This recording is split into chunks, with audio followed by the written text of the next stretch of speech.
श्री महामृत्युंजय कवच। भैरव उवाच शृणुष्व परमेशानि कवचन्मन्मुखोदितं महामृत्युंजयस्यास्य न देयं परमाद्भुतं यं धृत्वा यं पठित्वा च श्रुत्वा च कवचोत्तमं त्रिलोक्याधिपतिर्भूत्वा सुखितोऽस्मि महेश्वरी। तदेव वर्णयिष्यामि तव प्रीत्या वरानने तथापि परमं तत्त्वं न दातव्यं दुरात्मने। विनियोगः। ओम अस्य श्री महामृत्युंजय कवचस्य श्री भैरव ऋषिः गायत्री छन्दः। श्री महामृत्युंजयो महारुद्रो देवता। ओम बीजं जूं शक्तिः सह कीलकं हौमीति तत्त्वं चतुर्वर्ग साधने महामृत्युंजय कवच पाठे विनियोगः। ओम चंद्रमंडल मध्यस्थं रुद्रं भाले विचिन्त्यतं तत्रस्थं चिन्तयेत् साध्यं मृत्युं प्राप्तोऽपि जीवति। ओम जूं शः ह्रौं शिरः पातु देवो मृत्युंजयो मम। ओम श्रीं शिवे ललाटं मे। ओम हौं भ्रुवौ सदाशिवः। नीलकण्ठोऽवतान्नेत्रे कपर्दिमेवताच्छ्रुति त्रिलोचननोऽवताद्गण्डौ नासां मे त्रिपुरान्तकः। मुखं पीयूषघटभृदोष्टौ मे कृत्तिकाम्बरः। हनुं मे हाटकेशनो मुखं बटुकभैरवः। कंधरां कालमथनो गलं गणप्रियोऽवतु। स्कन्धौ स्कन्दपिता पातु हस्तौ मे गिरिशोऽवतु। नखान् मे गिरिजानाथः पायादङ्गुलिसंयुतान्। स्तनौ तारापतिः पातु वक्ष्यः पशुपतिर्मम। कुक्षिं कुबेरवरदः पार्श्वौ मे मार्शासनः। शर्वः पातु तथा नाभिं शूले पृष्ठं ममावतु। शिश्रणं मे शङ्करः पातु गुह्यं गुह्यकवल्लभः। कटिं कालान्तकः पाया दूरो मेन्धकघातकः। जागरूकोऽवताञ्जानु जङ्घे मे कालभैरवः। गुल्फोपायाज्जटाधारी पादौ मृत्युंजयोऽवतु। पादादिमूर्धपर्यन्त मघोरः पातु मे सदा। शिरसः पादपर्यन्तं सद्यो जातो ममावतु। रक्षाहीनं नामहीनं वपुः पात्वमृतेश्वरः। पूर्वे बलविकरणो दक्षिणे कालशासनः। पश्चिमे पार्वतीनाथो युत्तरे मां मनोन्मनः। ईशान्यामीश्वरः पाया दाग्नेय्यामग्निलोचनः। नैऋत्यां शम्भुरव्यान्मां वायव्यां वायुवाहनः। ऊर्ध्वे बलप्रमथनः पाताले परमेश्वरः। दशदिक्षु सदा पातु महामृत्युंजयश्च मां। रणे राजकुले द्यूते विषमे प्राणसंशये। पायाद् ओम जूं महारुद्रो देवदेवो दशाक्षरः। प्रभाते पातु मां ब्रह्मा मध्याह्ने भैरवोऽवतु। सायं सर्वेश्वरः पातु निशायां नित्यचेतनः। अर्धरात्रे महादेवो निशान्ते मां महोमयः। सर्वदा सर्वतः पातु ओम जूं सह्रौं मृत्युंजयः। इतीदं कवचं पुण्यं त्रिषु लोकेषु दुर्लभं। सर्वमन्त्रमयं गुह्यं सर्वतन्त्रेषु गोपितं। पुण्यं पुण्यप्रदं दिव्यं देवदेवाधिदेवतं।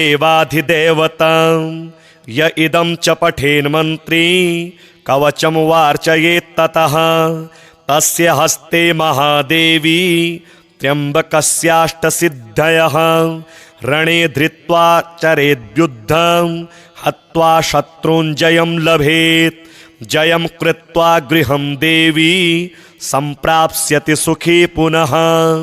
महाभये महारोगे महामारी भये तथा दुर्भिक्षे शत्रुसंहारे पठेत् कवचमादरात् सर्वतत्प्रशमं याति मृत्युञ्जय प्रसादतः धनं पुत्रान् सुखं लक्ष्मी आरोग्यं सर्वसम्पदः प्राप्नोति साधकः सद्यो देवि सत्यं न संशयः इतीदं कवचं पुण्यं महामृत्युञ्जयस्य तु गोप्यं सिद्धिप्रदं गुह्यं गोपनीयं स्वयोनिवत्। श्रीगजेन्द्रमोक्षः श्रीशुक उवाच एवं व्यवसितो बुद्ध्या समाधाय मनोहृदि जजाप परमं जाप्यं प्राग्जन्मन्यनुशिक्षितं। गजेन्द्र उवाच ॐ नमो भगवते तस्मै यत एतच्चिदात्मकं पुरुषायादिबीजाय परेशायाभिधीमहि यस्मिन्निदं यतश्चेदं येनेदं य इदं स्वयं योऽस्मात् परस्माच्च परस्तं प्रपद्ये स्वयंभुवं यः स्वात्मनेदं निजमाययार्पितं क्वचिद् विभातं क्वच तत्तिरोहितम् अविद्ददृक्साक्षुभयं तदीक्ष्यते स आत्ममूलोऽवतु मां परात्परः। कालेन पञ्चत्वमितेषु कृत्स्नषु लोकेषु पालेषु च सर्वहेतुषु तमस्तदासीद्गहनं गभीरं यस्तस्य पारेऽभिविराजते विभुः न यस्य देवा ऋषयः पदं विदुर जन्तुः पुनः कोर्हति गन्तुमीरितुं यथा नटस्याकृतिभिर्विचेष्टतो दुरत्ययानुक्रमणः सामावतो दिद्रक्षवो यस्य पदं सुमङ्गलं विमुक्तसङ्गाः मुनयः सुसाधवः चरन्त्यलोकवृतमव्रणं वने भूतात्मभूताः सुहृदः समे गतिः न विद्यते यस्य च जन्म कर्म वा न नामरूपे गुणदोष एव वा तथापि लोकाप्ययसम्भवाय यः स्वमायया तान्यनुकालमृच्छति तस्मै नमः परेशाय ब्रह्मणेऽनन्तशक्तये अरूपायोरुरूपाय नम आश्चर्यकर्मणे नम आत्मप्रदीपाय साक्षिणे परमात्मने नमो गिरां विदूराय मनसश्चेतसामपि सत्त्वेन प्रतिलभ्याय नैष्कर्मेण विपश्चिता नमः कैवल्यनाथाय निर्वाणसुखसंविदे नमः शान्ताय घोराय मूढाय गुणधर्मिणे निर्विशेषाय साम्याय नमो ज्ञानघनाय च क्षेत्रज्ञाय नमस्तुभ्यं सर्वध्यक्षाय साक्षिणे पुरुषायात्ममूलाय मूलप्रकृतये नमः सर्वेन्द्रियगुणदृष्टे सर्वप्रत्ययहेतवे असताच्छाय योक्ताय सदा भाषाय ते नमः नमो नमस्तेऽखिलकारणाय निष्कारणायाद्भुतकारणाय सर्वागमाम्नाय महार्णवाय नमोपवर्गाय परायणाय गुणारणिच्छन्नचिदूष्मपाय तत्स्योभविस्फूर्जितमानसाय नैष्कर्म्यभावेन विवर्जितागमं स्वयं प्रकाशाय नमस्करोमि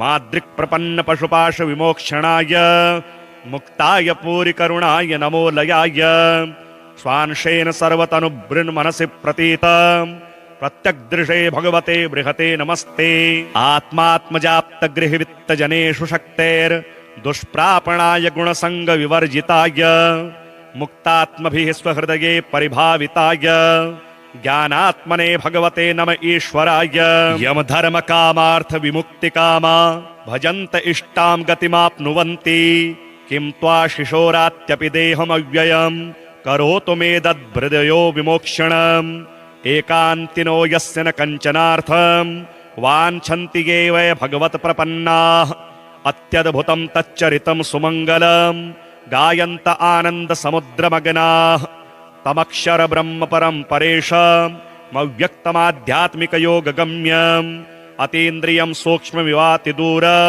मनन्तमाद्यं परिपूर्णमीडे यस्य ब्रह्मादयो देवा वेदालोकाश्चराचराः नामरूपविभेदेन फलव्याच कलया कृताः यथार्चिषोऽग्नेः सवितुर्गभस्तयो निर्यान्त्य सकृत्वरोचिषः तथा यतोऽयं गुणसम्प्रवाहो बुद्धिर्मनः खानि शरीरसर्गाः सवेन देवासुरमर्त्यतिर्यं न स्त्री न षण्डो न पुमान् जन्तुः नायं गुणः कर्म न सन्न चासन् निषेधशेषो जयतादशेषः जिजीविषेणाहमिहामुया किम् अन्तर्बहिश्चावृतये भयोन्या इच्छामि कालेन न यस्य विप्लवस्तस्यात्मलोकावरणस्य मोक्षम् सोऽहं विश्वसृजं विश्वमविश्वं विश्ववेदसं विश्वात्मानमजं ब्रह्म प्रणतोऽस्मि परं पदम् योगरन्धितकरमाणो हृदि योगविभाविते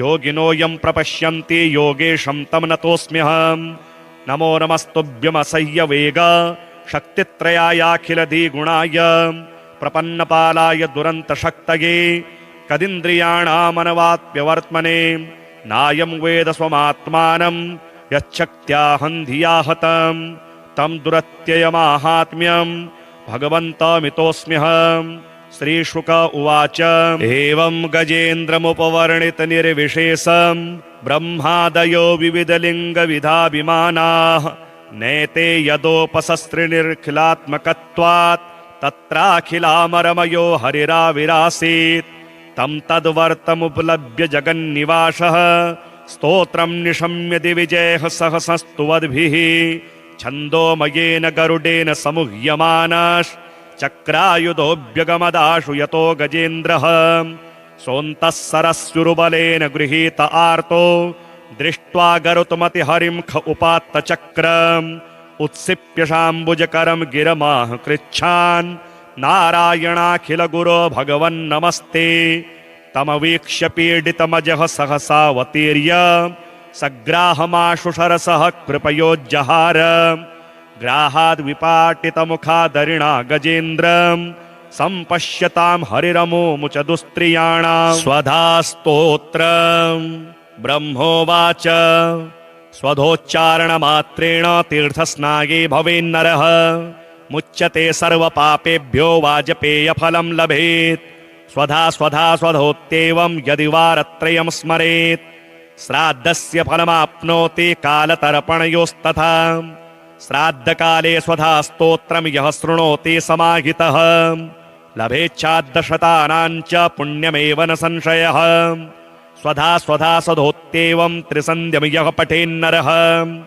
प्रियां विनीतां स लभेत् साध्वीं पुत्रं गुणान्वितं पितॄणां प्राणतुल्या त्वं द्विजविजीवनरूपिणी श्राद्धाधिष्ठात्रिदेवी च श्राद्धादीनां फलप्रदां बहिर्मनसो गच्छ पितॄणां तुष्टिहेतवे सम्प्रीतये द्विजातीनां गृहिणां वृद्धिहेतवे नित्यानित्यस्वरूपासि गुणरूपासि सुब्रते आविर्भावस्थिरो भावः सृष्टौ च प्रलये तव ॐ स्वस्ति च नमः स्वाहा स्वधा त्वं दक्षिणा तथा निरूपिताश्चतुर्वेदे षट्प्रशस्ताश्च कर्मिणां पुरासीत्त्वं स्वधा गोपी गोलोके राधिका सखी धृतोरसि स्वधात्मानं कृतं तेन स्वधा स्मृता ध्वस्ता त्वं राधिका शापाद् गोलोकाद्विश्वमागता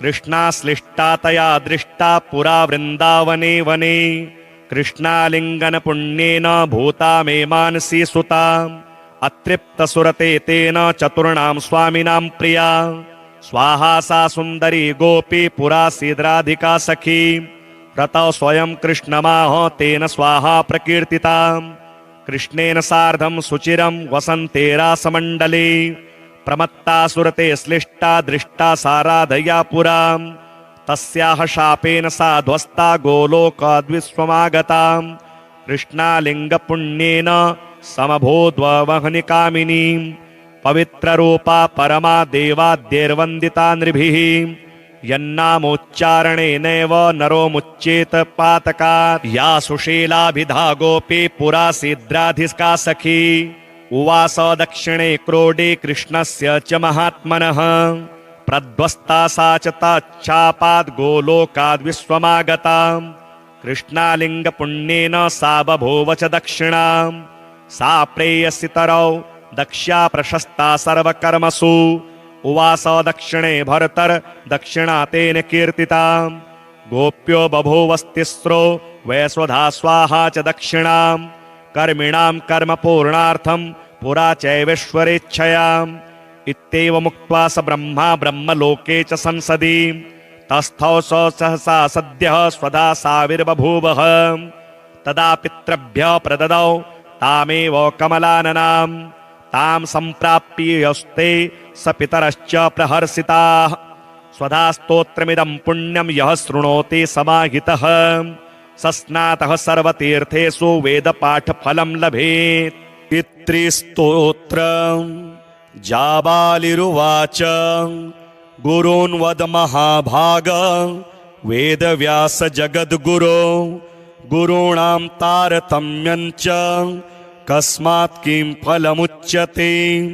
व्यास उवाच माता पिता गुरुः श्रेयान् ज्येष्ठभ्राता पितामहः श्वशुरो मातुलश्चैव तथा मातामहः स्मृतः पितुर्ज्येष्ठः कनिष्ठश्च भ्राता ज्येष्ठा निजस्वसा पितुः स्वसा जनन्याश्च स्वसा गुरुजनः स्मृताः पत्न्यः पितामहादीनां तथैव गुरवः स्मृताः एतेषु हि पिता श्रेयान् गुरुरेव महागुरुः पिता धर्मः पिता स्वर्गः पिता हि परमं तपः पितरि प्रीतिमापन्ने प्रीयन्ते सर्वदेवताः पिता यस्य क्वचिद्दृष्टो न तस्य कस्यचिद् गतिः जपोदानं तपो होमः स्नानं तीर्थक्रियाविधिः वृथैव तस्य सर्वाणि कर्माण्यन्यानि कानिचित् करोति सर्वदेवेषां पितरं चानुतप्ययः अनुतापः पितुस्तीव्रं विषं दहति यं सुतं जपादि विफलं तत्र दग्धशित्युक्तजीववत् पित्रर्थे पुण्यकर्माणि कुर्यात् सर्वाणि तत्सुतः तेनाननुमतोऽप्येयं कुर्वन्नेवावसीदति यतनात्तु पितरं यस्तु कियत् पुण्यं च कारयेत् स तत्पुण्यफलं कोटि गुणमाप्नोत्यसंशयम् शृणु वक्ष्ये पितुः स्तोत्रम् विष्णवे ब्रह्मणोदितं नाभिपदमोद्भवो येन तुष्टाव पितरं सतं। ब्रह्मोवाच ॐ नमः पित्रे जन्मदात्रे सर्वदेवमयाय च सुखदाय प्रसन्नाय सुप्रीताय महात्मने सर्वयज्ञस्वरूपाय स्वर्गाय परमेष्ठिने सर्वतीर्थावलोकाय करुणासागराय च नमः सदाशुतोषाय शिवरूपाय ते नमः सदा परादक्षमिणे सुखाय सुखदाय च दुर्लभं मानुषमिदं येन लब्धं मया वपुः संभावनीयं धर्मार्थे तस्मै पित्रे नमो नमः। तीर्थस्नान तपो होम जपादि यस्य दर्शनं महागुरोश्च गुरवे तस्मै पित्रे नमो नमः। यस्य प्रणामस्तवनात् कोटिशः पितृतर्पणम् अश्वमेधस्तुल्यं तस्मै पित्रे नमो नमः। इदं स्तोत्रं पितुः पुण्यं यः पठेत् प्रयतो नरः प्रत्यहं प्रातरुत्थाय पितृश्राद्धदिनेऽपि च स्वजन्मदिवसे साक्षात् पितुरग्रे स्थितोऽपि वा न तस्य दुर्लभं किञ्चित् सर्वज्ञतादिवाञ्छितं नानापकर्म कृत्वापि यः स्तौति पितरं सुतः सद्ध्रुवं प्रविधायैव प्रायश्चित्तं सुखी भवेत्। पितुः प्रीतिकरो नित्यं सर्वकर्माण्यथार्हति। भैरव उवाच शृणुष्व परमेशानि कवचन्मन्मुखोदितं महामृत्युञ्जयस्यास्य न देयं परमाद्भुतं। यं धृत्वा यं पठित्वा च श्रुत्वा च कवचोत्तमं त्रिलोक्याधिपतिर्भूत्वा सुखितोऽस्मि महेश्वरी। तदेव वर्णयिष्यामि तव प्रीत्या वरानने। तथापि परमं तत्त्वं न दातव्यं दुरात्मने। विनियोगः। ॐ अस्य श्री महामृत्युञ्जय कवचस्य श्री भैरव ऋषिः गायत्री छन्दः। श्री महामृत्युञ्जयो महारुद्रो देवता। ॐ बीजं जूं शक्तिः सह कीलकं हौमीति तत्त्वं चतुर्वर्ग साधने महामृत्युञ्जय कवच पाठे विनियोगः। ॐ चन्द्रमण्डलमध्यस्थं रुद्रं भाले विचिन्त्यतं तत्रस्थं चिन्तयेत् साध्यं मृत्युं प्राप्तोऽपि जीवति। ॐ जूं शः ह्रौं शिरः पातु देवो मृत्युञ्जयो मम। ॐ श्रीं शिवे ललाटं मे। ॐ हौं भ्रुवौ सदा शिवः। नीलकण्ठोऽवतान्नेत्रे कपर्दीमेवताच्छ्रुति त्रिलोचननोऽवताद्गण्डौ नासां मे त्रिपुरान्तकः। मुखं पीयूषघटभृदोष्टौ मे कृत्तिकाम्बरः। हनुं मे हाटकेशनो मुखं बटुकभैरवः। कंधरां कालमथनो गलं गणप्रियोऽवतु। स्कन्धौ स्कन्दपिता पातु हस्तौ मे गिरिशोऽवतु। नखान् मे गिरिजानाथः पायादङ्गुलिसंयुतान्। स्तनौ तारापतिः पातु वक्ष्यः पशुपतिर्मम। कुक्षिं कुबेरवरदः पार्श्वौ मे मार्शासनः। शर्वः पातु तथा नाभिं शूले पृष्ठं ममावतु। शिश्रणं मे शङ्करः पातु गुह्यं गुह्यकवल्लभः।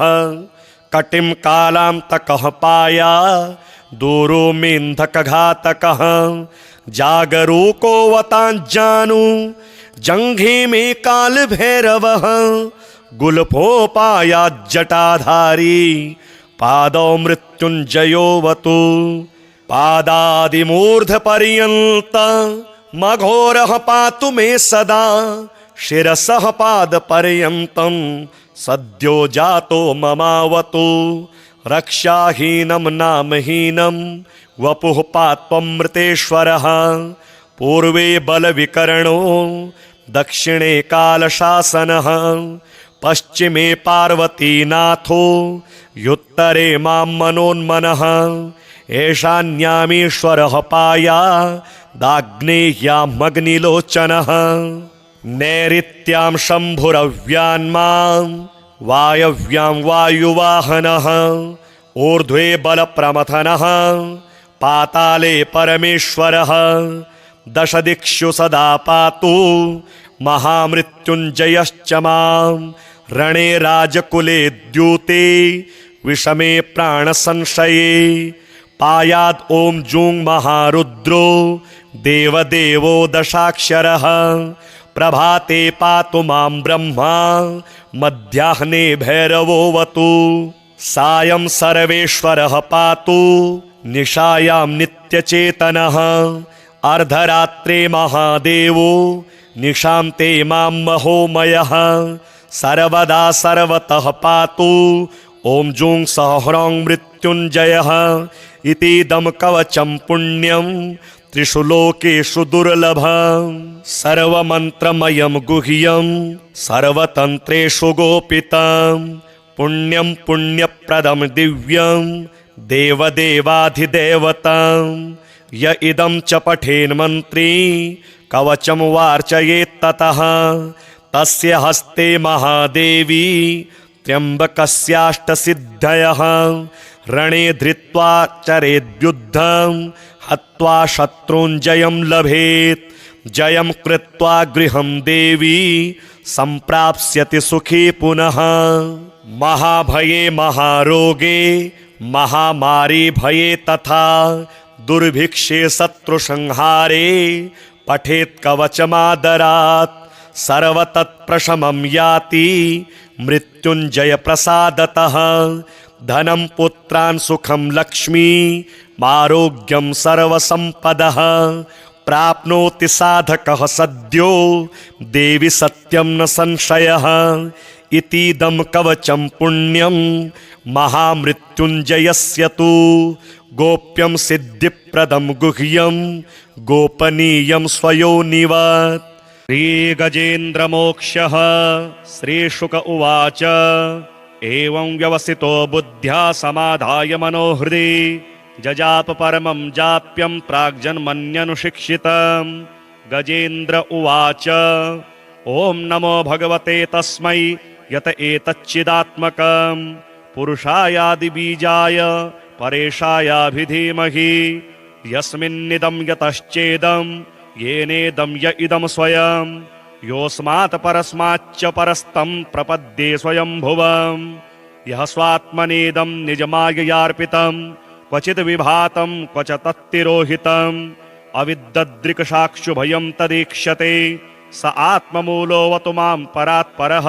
कालेन पञ्चत्वमितेषु कृत्स्नषु लोकेषु पालेषु च सर्वहेतुषु तमस्तदासीद्गहनं गभीरं यस्तस्य पारेऽभिविराजते विभुः न यस्य देवा ऋषयः पदं विदुर जन्तुः पुनः कोऽर्हति गन्तुमीरितुं यथा नटस्याकृतिभिर्विचेष्टतो दुरत्ययानुक्रमणः सामावतो दिद्रक्षवो यस्य पदं सुमङ्गलं विमुक्तसङ्गाः मुनयः सुसाधवः चरन्त्यलोकवृतमव्रणं वने भूतात्मभूताः सुहृदः समे गतिः न विद्यते यस्य च जन्म कर्म वा न नामरूपे गुणदोष एव वा तथापि लोकाप्ययसम्भवाय यः स्वमायया तान्यनुकालमृच्छति तस्मै नमः परेशाय ब्रह्मणेऽनन्तशक्तये अरूपायोरुरूपाय नम आश्चर्यकर्मणे नम आत्मप्रदीपाय साक्षिणे परमात्मने नमो गिरां विदूराय मनसश्चेतसामपि सत्त्वेन प्रतिलभ्याय नैष्कर्मेण विपश्चिता नमः कैवल्यनाथाय निर्वाणसुखसंविदे नमः शान्ताय घोराय मूढाय गुणधर्मिणे निर्विशेषाय साम्याय नमो ज्ञानघनाय च क्षेत्रज्ञाय नमस्तुभ्यं सर्वध्यक्षाय साक्षिणे पुरुषायात्ममूलाय मूलप्रकृतये नमः सर्वेन्द्रियगुणदृष्टे सर्वप्रत्ययहेतवे असताच्छाय योक्ताय सदा भाषाय ते नमः नमो नमस्तेऽखिलकारणाय निष्कारणायाद्भुतकारणाय सर्वागमाम्नाय महार्णवाय नमोपवर्गाय परायणाय गुणार्णिच्छन्नचिदूष्मपाय तत्स्योभविस्फूर्जितमानसाय नैष्कर्म्यभावेन विवर्जितागमं स्वयं प्रकाशाय नमस्करोमि मादृक्प्रपन्नपशुपाशविमोक्षणाय मुक्ताय पूरिकरुणाय नमो लयाय स्वांशेन सर्वतनुभृन्मनसि प्रतीत प्रत्यग्दृशे भगवते बृहते नमस्ते आत्मात्मजाप्तगृहवित्तजनेषु शक्तेर्दुष्प्रापणाय गुणसङ्गविवर्जिताय मुक्तात्मभिः स्वहृदये परिभाविताय ज्ञानात्मने भगवते नम ईश्वराय यमधर्मकामार्थविमुक्तिकामा भजन्त इष्टां गतिमाप्नुवन्ति किं त्वा शिशोरात्यपि देहमव्ययं करोतु मे दद्हृदयो विमोक्षणम् एकान्तिनो यस्य न कञ्चनार्थं वाञ्छन्ति ये वै भगवत्प्रपन्नाः अत्यद्भुतं तच्चरितं सुमङ्गलं गायन्त आनन्दसमुद्रमग्नाः तमक्षर ब्रह्म परं परेश मव्यक्तमाध्यात्मिकयोगगम्यम् अतीन्द्रियं सूक्ष्ममिवातिदूरमनन्तमाद्यं परिपूर्णमीडे यस्य ब्रह्मादयो देवा वेदालोकाश्चराचराः नामरूपविभेदेन फलव्याचकलया कृताः यथार्चिषोऽग्नेः सवितुर्गभस्तयो निर्यान्त्यसंयान्त्यसकृत्वरोचिषः तथा यतोऽयं गुणसम्प्रवाहो बुद्धिर्मनः खानि शरीरसर्गाः सवेन देवासुरमर्त्यतिर्यं न स्त्री न षण्डो न पुमान् न जन्तुः नायं गुणः कर्म न सन्न चासन् निषेधशेषो जयतादशेषः जिजीविषेनाहमिहामुया किम् अन्तर्बहिश्चावृतये भयोन्या इच्छामि कालेन न यस्य विप्लवस्तस्यात्मलोकावरणस्य मोक्षम् सोऽहं विश्वसृजं विश्वमविश्वं विश्ववेदसं विश्वात्मानमजं ब्रह्म प्रणतोऽस्मि परं पदम् योगरन्धितकरमाणो हृदि योगविभाविते योगिनो यं प्रपश्यन्ति योगेशं तं नतोऽस्म्यहम् नमो नमस्तुभ्यमसह्य वेग शक्तित्रयायाखिलधिगुणाय प्रपन्नपालाय दुरन्तशक्तये कदिन्द्रियाणामनवाप्यवर्त्मने नायं वेद स्वमात्मानं यच्छक्त्याहं धिया हतं तं दुरत्ययमाहात्म्यं भगवन्तमितोऽस्म्यहम् श्रीशुक उवाच एवं गजेन्द्रमुपवर्णितनिर्विशेषं ब्रह्मादयो विविधलिङ्गविधाभिमानाः नेते यदोपशस्त्रिनिर्खिलात्मकत्वात् तत्राखिलामरमयो हरिराविरासीत् तं तद्वर्तमुपलभ्य जगन्निवासः स्तोत्रं निशम्य दिविजयः सहसस्तुवद्भिः छन्दोमयेन गरुडेन समुह्यमानश्चक्रायुधोऽभ्यगमदाशु यतो गजेन्द्रः सोऽन्तः सरस्युरुबलेन गृहीत आर्तो दृष्ट्वा गरुत्मतिहरिं ख उपात्तचक्रम् उत्सिप्य शाम्बुजकरं गिरमाह कृच्छान् नारायणाखिलगुरो भगवन्नमस्ते तमवीक्ष्य पीडितमजः सहसावतीर्य सग्राहमाशु शरसः कृपयोज्जहार ग्राहाद्विपाटितमुखादरिणा गजेन्द्रम् सम्पश्यतां हरिरमुमुच दुस्त्रियाणां स्वधा स्तोत्रम् ब्रह्मोवाच स्वधोच्चारणमात्रेण तीर्थस्नागे भवेन्नरः मुच्यते सर्वपापेभ्यो वाजपेयफलं लभेत् स्वधा स्वधा स्वधोत्येवं यदि वारत्रयं स्मरेत् श्राद्धस्य फलमाप्नोति कालतर्पणयोस्तथा श्राद्धकाले स्वधा स्तोत्रं यः शृणोति समाहितः लभेच्छाद्दशतानां च पुण्यमेव न संशयः स्वधा स्वधा स्वधोत्येवं त्रिसन्ध्यं यः पठेन्नरः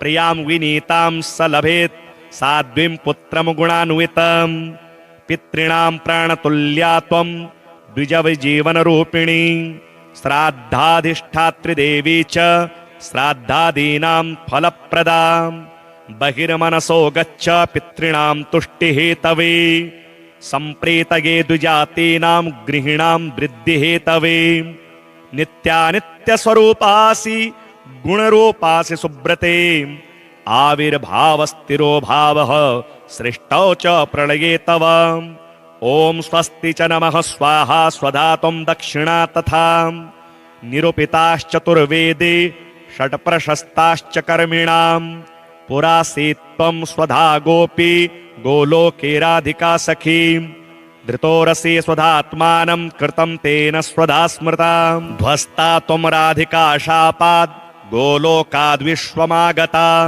कृष्णाश्लिष्टा तया दृष्टा पुरा वृन्दावने वने कृष्णालिङ्गन पुण्येन भूता मे मानसी सुता अतृप्तसुरते तेन चतुर्णां स्वामिनां प्रिया स्वाहा सा सुन्दरी गोपी पुरा सीद्राधिका सखी रतौ स्वयं कृष्णमाह तेन स्वाहा प्रकीर्तिता कृष्णेन सार्धं सुचिरं वसन्ते रासमण्डले प्रमत्ता सुरते श्लिष्टा दृष्टा साराधया पुरा तस्याः शापेन सा ध्वस्ता गोलोकाद्विश्वमागता कृष्णालिङ्गपुण्येन समभूद्वहनिकामिनी पवित्ररूपा परमा देवाद्यैर्वन्दिता नृभिः यन्नामोच्चारणेनैव नरो मुच्येत पातकात्। या सुशीलाभिधा गोपी पुरा सिद्राधिका सखी उवास दक्षिणे क्रोडे कृष्णस्य च महात्मनः। प्रध्वस्ता सा च तच्छापाद् गोलोकाद् विश्वमागता। कृष्णालिङ्गपुण्येन सा बभूव च दक्षिणाम्। सा प्रेयसितरौ दक्ष्या प्रशस्ता सर्वकर्मसु।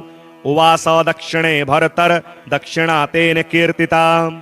गोप्यो बभूवस्तिस्रो वैश्वधा स्वाहा च दक्षिणाम्। कर्मिणां कर्म पूर्णार्थं पुरा चैवेश्वरेच्छयाम्। इत्येवमुक्त्वा स ब्रह्मा ब्रह्मलोके च संसदि। तस्थौ स सहसा सद्यः स्वधा साविर्बभूवः। तदा पितृभ्यः प्रददौ तामेव कमलाननाम्। तां सम्प्राप्यस्ते स पितरश्च प्रहर्षिताः।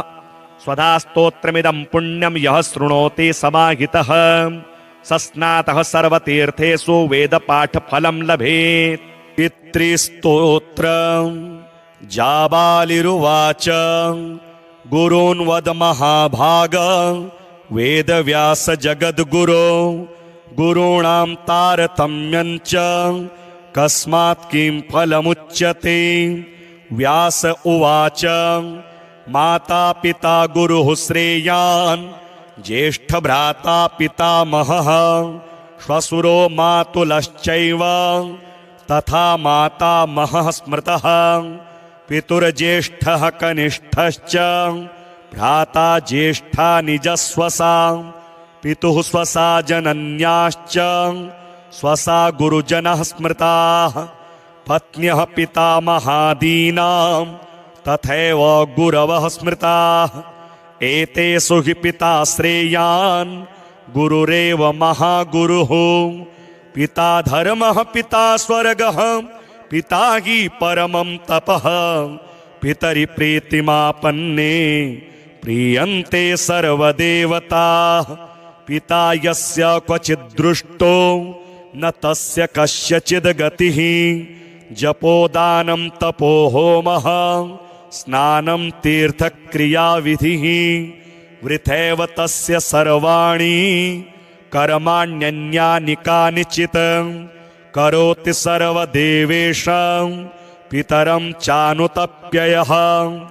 अनुतापः पितुस्तीव्रं विषं दहति यं सुतं। जपादिविफलं तत्र दग्धशित्युक्तजीववत्। पित्रर्थे पुण्यकर्माणि कुर्यात् सर्वाणि तत्सुतः। तेनाननुमतोऽप्येयं कुर्वन्नेवावसेदति। यतनात्तु पितरं यस्तु कियत् पुण्यं च कारयेत् स तत्पुण्यफलं कोटि गुणमाप्नोत्यसंशयम्। शृणु वक्ष्ये पितुः स्तोत्रं विष्णवे ब्रह्मणोदितं।